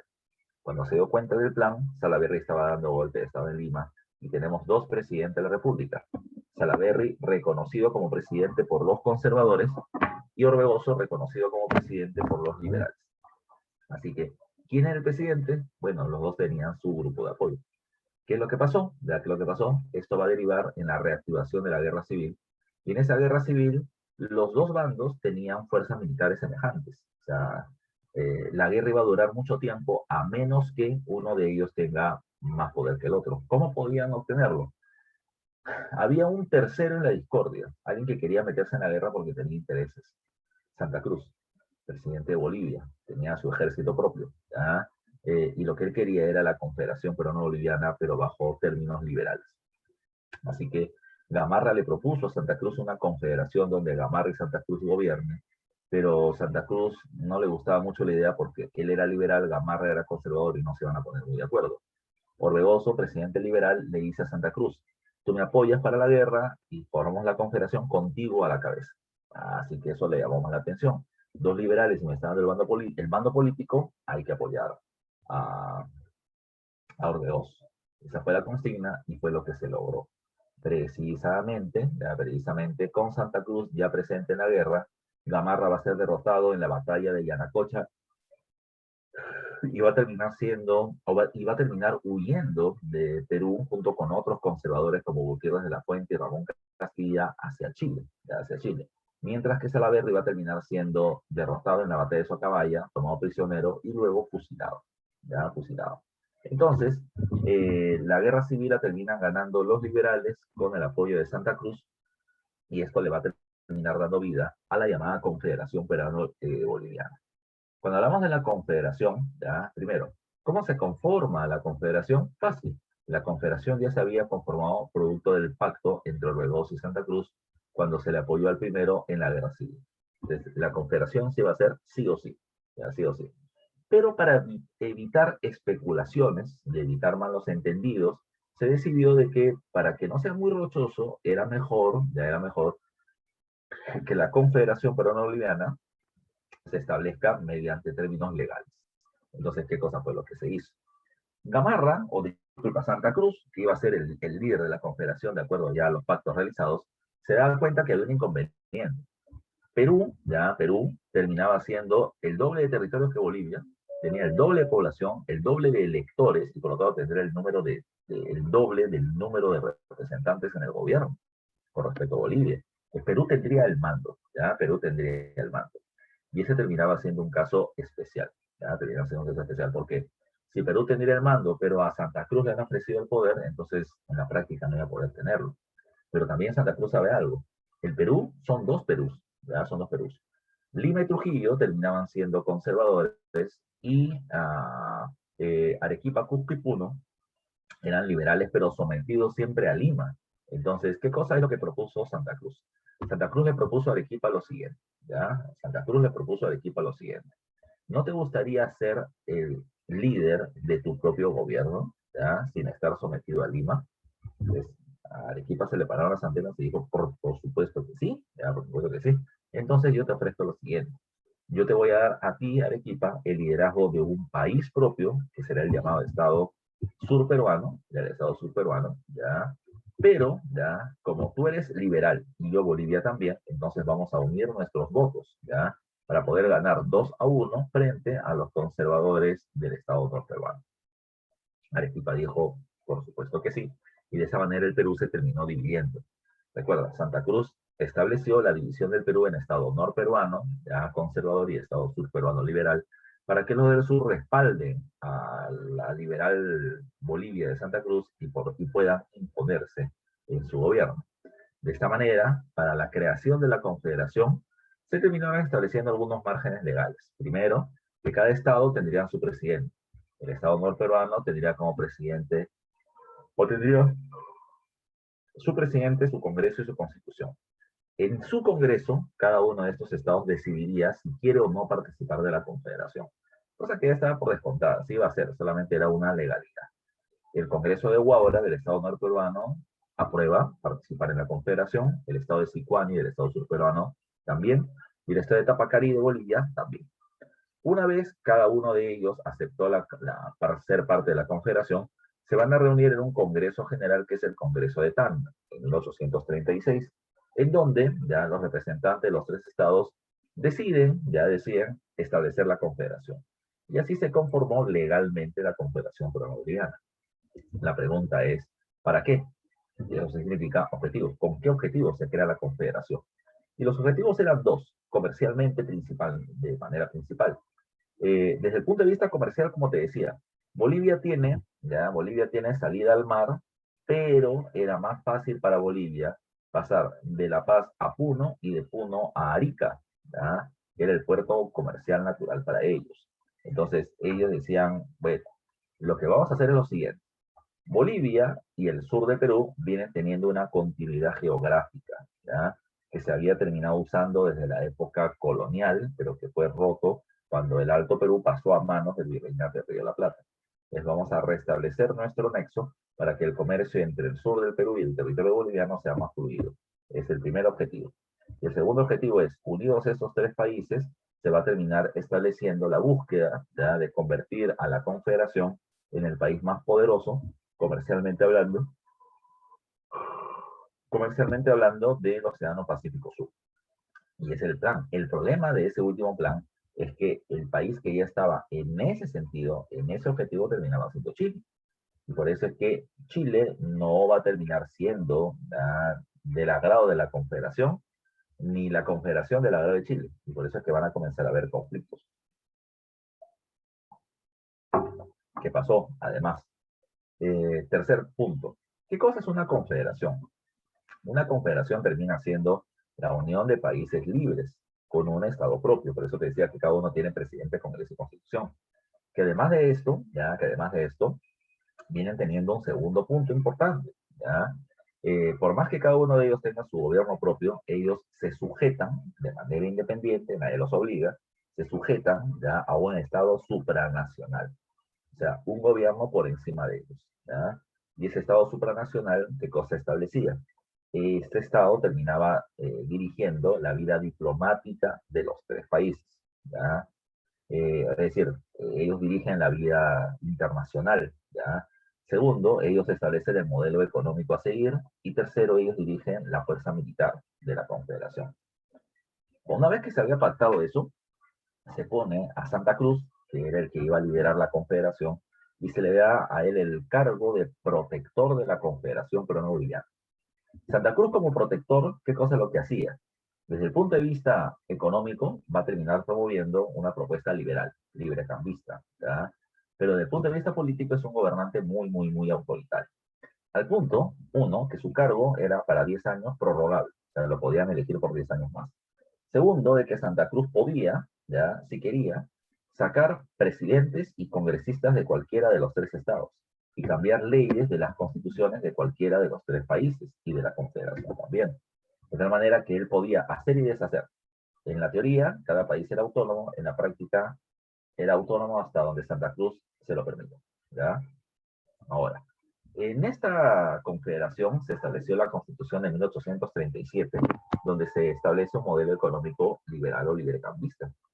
Y la principal medida de este planteamiento fue la llamada política de los puertos libres. La política de los puertos libres que establecía 0% de aranceles, como dice ahí, exoneración arancelaria. ¿Ya? No le voy a cobrar impuestos, cero impuestos, a las embarcaciones comerciales fuera de Sudamérica que terminen llegando directamente a los puertos de la Confederación sin escalas, en castellano.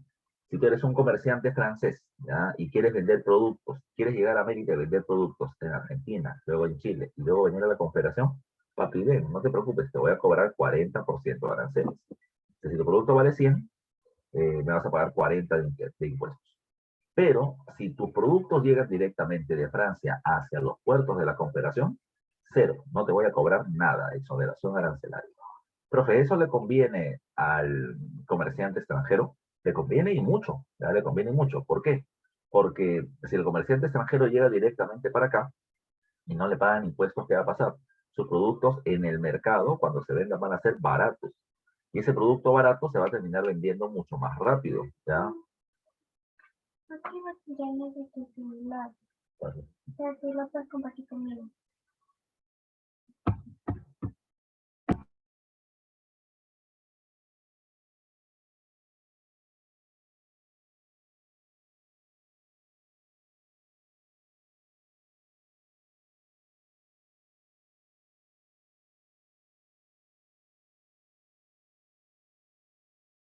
Es muy fácil.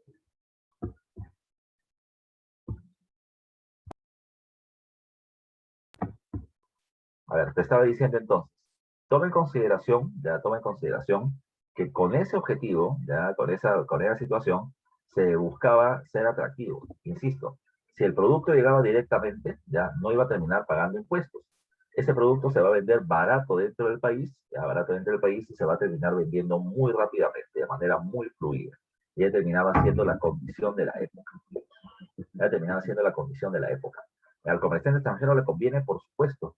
Si no paga impuestos, no hay problema. O sea, ellos solamente les subían el precio de los productos, pero si no pagan impuestos, sus productos eran baratos y se vendían rápido. Y yo le voy a pedir a cada rato que venga, que venga, que venga, que me venda productos. Ese terminaba siendo la gran ganancia de la época. ¿Ya?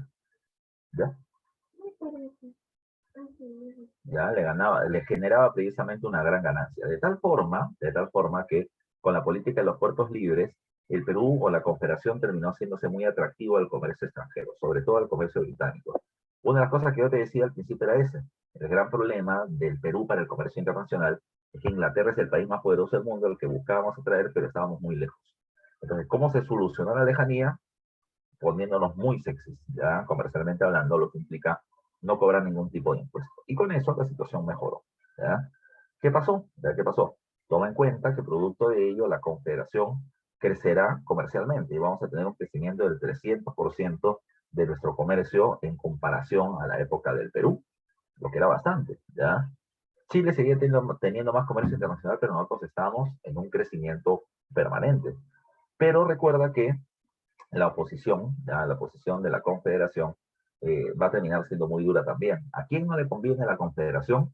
No le conviene a Chile, ya no le conviene a Chile, por la disputa comercial entre Callao, Arica, de la Confederación, y Valparaíso, que se veía perjudicado precisamente por nuestros nulos aranceles y la llegada de productos hacia nuestra Confederación y ya no quedarse en Chile. No le convenía a Argentina en menor medida, pero principalmente a Chile, y en el aspecto político y económico no le convenía a los conservadores peruanos. ¿Ya? Se perjudicaban sus negocios y perdían poder. Mientras que la Confederación fuera económicamente más exitosa, recuerda tú que la gente preferirá medidas liberales antes que proteccionistas, y por lo tanto el conservadurismo se va a terminar viendo muy perjudicado. Los conservadores peruanos en Chile, con Agustín Gamarra, van a terminar haciendo alianzas con los chilenos, ya para terminar atacando a la Confederación, y eso es lo que le da vida a la llamada campañas restauradoras. Las campañas campañas restauradoras, ya, las campañas restauradoras, terminó siendo acciones militares de Chile contra la Confederación Peruano-Boliviana. ¿Por qué? Por lo que dice ahí, la causa termina siendo que la Confederación y su política de los puertos libres amenaza la hegemonía comercial que Chile estaba organizando precisamente desde el Pacífico Sur. Y por eso no le gusta la Confederación, tiene que eliminarla. Ahora, si esa es la causa, el pretexto, el floro, la justificación para terminar haciendo el ataque es otro. El primer pretexto termina siendo la invasión boliviana al Perú. Los peruanos, como Gamarra, estando en Chile, van a decir, hermano chileno, así como tú apoyaste nuestra independencia, Bolivia nos la está arrebatando, porque Santa Cruz nos ha invadido y nos ha dividido, perjudicándonos. Así que, por lo tanto, requerimos de tu apoyo. Chile, repito, que no le gusta la Confederación, tiene eso como un argumento para atacarnos y nos va a decir, bueno, Perú, si tú te sientes amenazado y eres mi amigo, entonces yo voy a salir a protegerte, ¿ya? Porque así como apoyé la independencia, voy a restaurar la independencia de tu país. Pretexto, simplemente quiere acabarse con la Confederación. El segundo punto importante es la llamada expedición Freire. Manuel Freire fue un político chileno que intentó llegar al gobierno por golpe de Estado en su país. Fracasó su intento de golpe de Estado y tuvo que huir. Cuando huyó, ya vino hacia la Confederación y el gobierno peruano lo capturó y lo encarceló. Chile dijo, dámelo, yo lo voy a procesar en mi país, pero dijo, no, está en mi territorio, yo lo encarcelo. Bueno, estuve en la cárcel de máxima seguridad en la isla de El Frontón, en la cárcel de San Lorenzo, y en el Callao. Y este pata, estando en la cárcel de máxima seguridad, se escapó, se robó un barco de la Marina de Guerra, cruzó por todo el litoral de la Confederación, y nadie se dio cuenta. Ya, rarezas. Llegó a Chile, intentó nuevamente dar un golpe de Estado, pero fracasó. Y Chile va a argumentar de que eso no fue casualidad, que esto terminó siendo promovido por la Confederación para intentar desestabilizar a Chile. Y ya que la Confederación busca ya invadir o termina afectando a Chile, pues Chile está en su legítimo derecho de hacerle la guerra a la Confederación por esta influencia, interferencia en la vida política chilena. Ese fue los pretextos para declarar la guerra a la Confederación. Las campañas restauradoras fueron dos. La primera la dirige Blanco Encalada, pero fue interceptado por Santa Cruz y las tropas de la Confederación en Moquegua. Se le obligó a Blanco Encalada a reconocer la legalidad de la Confederación a través de un tratado llamado Pau Carpata, pero Chile lo desconoce. Chile promueve la segunda campaña restauradora con Manuel Bulnes a la cabeza y con apoyo de Agustín Gamarra desde el Perú, o sea, del peruano Gamarra desde Chile, para atacar a la Confederación. Al principio, esta segunda campaña que intentó desembarcar en el Callao no le fue muy bien, pero se fue más hacia el norte y en Ancash es donde se van a producir las principales batallas. Destacando la batalla final de este proceso, que es la batalla de Yungay, donde Chile y su campaña restauradora venció a la Confederación y se puso fin a la misma. El gobierno chileno respaldó la llegada de Agustín Gamarra al gobierno, que no solamente era conservador y estaba en contra de las medidas liberales de la Confederación, sino que además había apoyado a Chile en su ataque contra el Perú.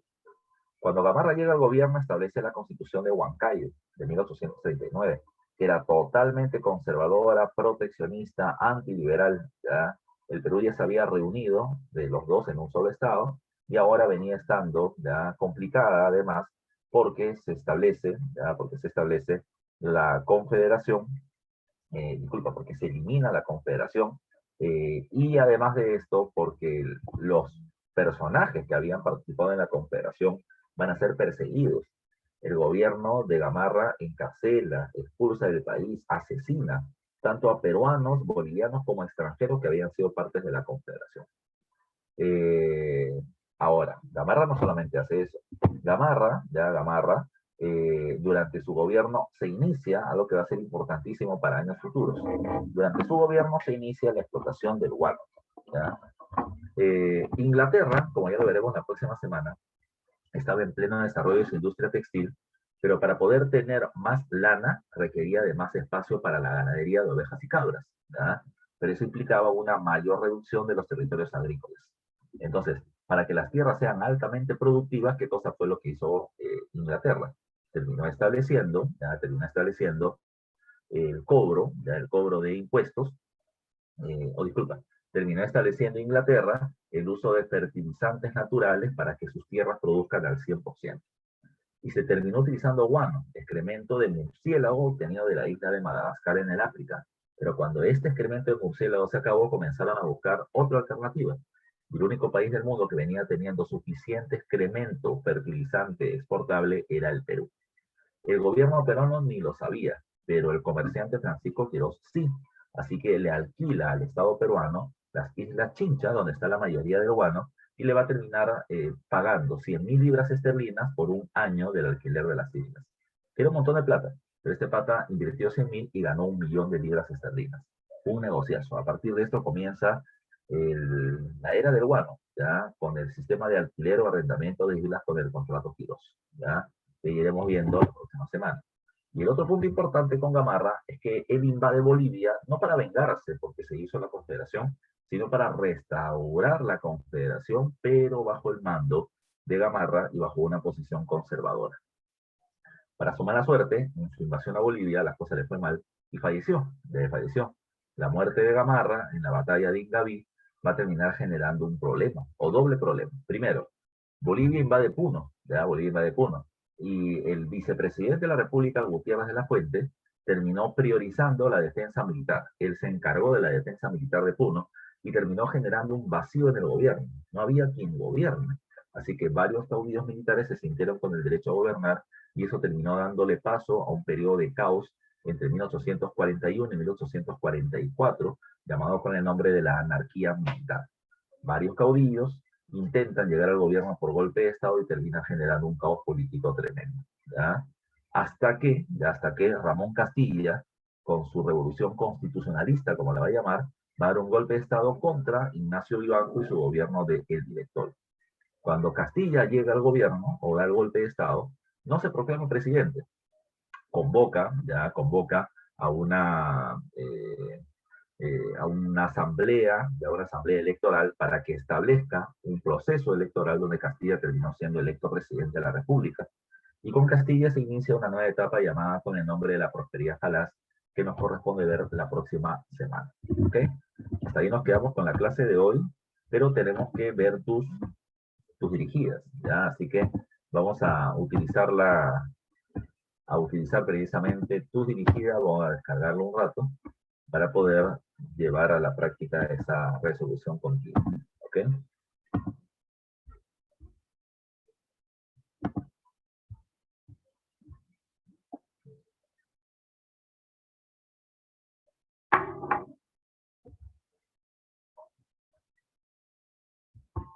Un ratito estaba descargando la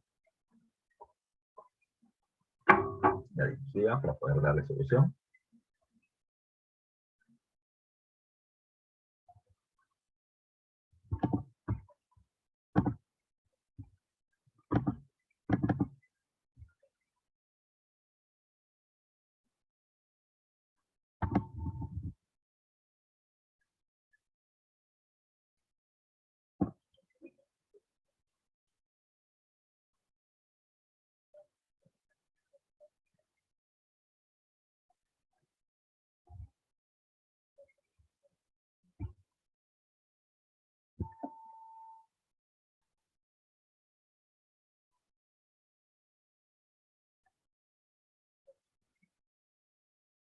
Esto por terminar de cargar, como están viendo, a ver, vamos a esperar unos segundos más. Pero bueno, ahí está. Se está poniendo caprichosa. A ver, ya dice, pregunta número 1, el caudillismo militar. 1. Concluidas las guerras de independencia, el Perú será gobernado por caudillos militares. ¿Ya? Esta etapa de nuestra historia es conocida como el primer militarismo. Entre las causas que dieron origen a esta etapa de nuestra historia tenemos las causas para el origen del primer militarismo. 1. El prestigio que gozaban los militares al ser estos los que vencieron en la guerra de independencia. Sí, va a terminar siendo una de las motivaciones. La debilidad de uno va a terminar siendo aprovechada por el reconocimiento de estos líderes como jefes militares. 2. La influencia creciente que ejercía el imperialismo británico sobre nuestra economía. Bueno, eso está más ligado a la independencia, ya más que a que Inglaterra quiera que gobiernen los militares, ya porque muchos militares eran proteccionistas y eso no le convenía. La 3. El temor que existía hubo una rebelión por parte de los indígenas y los negros. Ante la posible rebelión, los militares pueden poner orden con la fuerza, ¿ya? Y 4. Al desprestigio de la élite criolla, ya que todos sus integrantes apoyaron a los realistas en la guerra de independencia. El problema de los criollos es que eran débiles y por lo tanto no podían ya mantener el gobierno del país. No es que los criollos hayan sido realistas o pro España y por eso es que no pudieran gobernar. Así que entre estas, la mejor clave termina siendo ¿cuál? Creo que podría ir dando su respuesta. Muy bien, Mariluz. La clave termina siendo la A de avión, como tú lo acabas de decir. ¿Ya? Repito, no la 2, ya no la 2. No estoy diciendo que no tengamos comercio con Inglaterra. Pero lo que me estoy refiriendo es que ya no es que Inglaterra ha financiado para que haya un caudillismo. A Inglaterra le convenía un gobierno estable, libre, cambista, no un caudillismo inestable y con golpes de Estado. Por eso que la mejor clave en la 1 es la A de avión. ¿Ya? Pregunta 2. Concluidas las guerras de independencia y habiéndose producido la salida de Bolívar del territorio peruano, nuestra naciente república tendría como característica: 1. Su frontera por el este era con Brasil y por el sur con Chile. Con Chile recién vamos a tener frontera después de la guerra del Guadalsalite. Entonces la 1 no es clave. Si la 1 no es clave, ya tenemos respuesta. Mira, A, C y D, ¿ya? Terminan conteniendo la número 1, ¿ya? Pero la 1 es falso. Como la 1 es falso, la clave termina siendo la B de besito, ¿ya? Así nomás, ¿eh? Sin ver toda la demás, la clave es la B de besito. Vamos a reafirmar. 2. Las antiguas intendencias dan vida a los departamentos. Verdadero. Se mantendría la mayor parte del territorio colonial. Verdadero también. Al final perdimos solamente Guayaquil, ¿ya? Luego se va a perder otros territorios. La Iglesia Católica tenía injerencia directa en el gobierno del país, sin duda alguna. Era la única religión que se terminaba permitiendo dentro del territorio nacional. Por lo tanto, repito, la clave termina siendo la B de vecino. ¿Ya? 2, 3 y 4. 3. Con respecto, muy bien, nuevamente Mariluz. Con respecto a la forma de cómo se fijaron fronteras de nuestro país a inicio de la República, señala a continuación que hechos son correctos, ¿ya? Que hechos son correctos. Dice, 1. Se aplicaron 3 principios jurídicos en la fijación de fronteras. Ya, mira, los que necesitamos conocer son 2, ¿ya? Utiposidetis y libre determinación de los pueblos, ¿ya? Entonces vamos a dejarlos con 2. Lo que pasa es que el utiposidetis tiene una división, ¿no? Y creo que te dejé hace un rato. Utiposidetis juris, lo que tú podías demostrar con documentos, y utiposidetis factum, que tenías que demostrar o que en la práctica pasaba, ¿no? Como te decía, Machala. Machala le pertenece a la audiencia de Lima, pero en la práctica Quito terminaba ejerciendo justicia en la región. A quien le pertenece, ya va a terminar pasándose a libre determinación de los pueblos. Pero quedémonos con 2 nada más, utiposidetis y libre determinación. Entonces, digamos que la primera es falsa. El principio de utiposidetis fue uno de los principios jurídicos, verdadero, ¿ya? ¿Se apeló al arbitraje del rey de España? No, ya se tenía que demostrar con documentación. 4. Jaén se incorporó al Perú bajo el principio de libre determinación de los pueblos, eso termina siendo verdadero. Entonces la verdadera termina siendo la 2 y la 4. Y esa es la alternativa de. Muy bien, Eric, muy bien, Cristín. Ahí estamos más personas que están participando. Vamos a la pregunta número 4. Dice, a inicios de la República, ya a fines de la década del 20, inicio de la década del 30 del siglo XIX, en el Perú vamos a tener el segundo debate ideológico entre liberales y conservadores, en donde los primeros plantean. ¿Qué plantean los liberales? Más poder para el Congreso, descentralismo administrativo y librecambismo económico. Eso plantean los liberales. Entonces, la soberanía de la inteligencia. Esa es parte del tercer debate político nacional con Castilla, ya con Castilla. Solo los que saben leer y escribir votan y los intelectuales solamente pueden gobernar. Pero un ejecutivo fuerte, no, ellos terminan planteando un congreso más fuerte que el presidente. Un legislativo fuerte, eso está mejor. Una monarquía constitucional, no, los dos son republicanos. Así que la mejor de las claves en esta pregunta número 4 termina siendo la C de Cas, ¿ya? La C de Cas. ¿Ya? Muy bien Cristín, muy bien Ángel. Pregunta número 5. Dice, carácter de la rebelión de los iquichanos a inicios de la época republicana. Bueno, ellos terminan siendo ¿qué podría ser? Bueno, su rebelión es antifiscal, están contra los impuestos, están contra el tributo indígena que ellos no pagaban en la colonia y que ahora sí van a tener que pagar en la república. Ya no te olvides tú. Así que la clave es la C. Pregunta 6. Señala a continuación qué hecho o hechos guardan relación con el primer gobierno de Gamarra. Invade Bolivia en apoyo de un caudillo boliviano. Eso es falso, porque Gamarra ya no invade Bolivia cuando es presidente. Él invade Bolivia cuando el presidente es Lamarra. La primera es falsa. ¿Ya? Si la primera es falsa, eliminamos A y D y solamente me queda B y C. ¿Ya? ¿Qué dice la 2? Firma el Tratado de la Reagual. Eso es verdadero. Y la 3 aparece en las 2 alternativas, así que la 3 tiene que ser cierta, sí o sí. 2 y 3 es la clave. ¿Ya? Entonces, dice, la disolución de la Gran Colombia Yo me estoy equivocando, creo. Claro, en 1830 se disuelve la Gran Colombia y nacen los países de Colombia, Venezuela y Ecuador. Además, con el Ecuador vamos a tener un tratado llamado el Tratado Pando Novoa. ¿Por qué? Porque el Perú le cedió Guayaquil ya a la Gran Colombia y ahora se la cede a Ecuador con el Tratado Pando Novoa. Pues eso es correcto. Y la 4 se establece el sistema monetario bimetálico, eso todavía con el presidente San Román más adelante. Así que la 6, la clave es la B de sí. Pregunta número 7, dice, desde el departamento o desde el Parlamento peruano, Francisco de Paula González Vigil, diputado liberal, expresó un discurso hacia Gamarra. Por el contenido de dicha alocución, podemos inferir que en la política peruana había.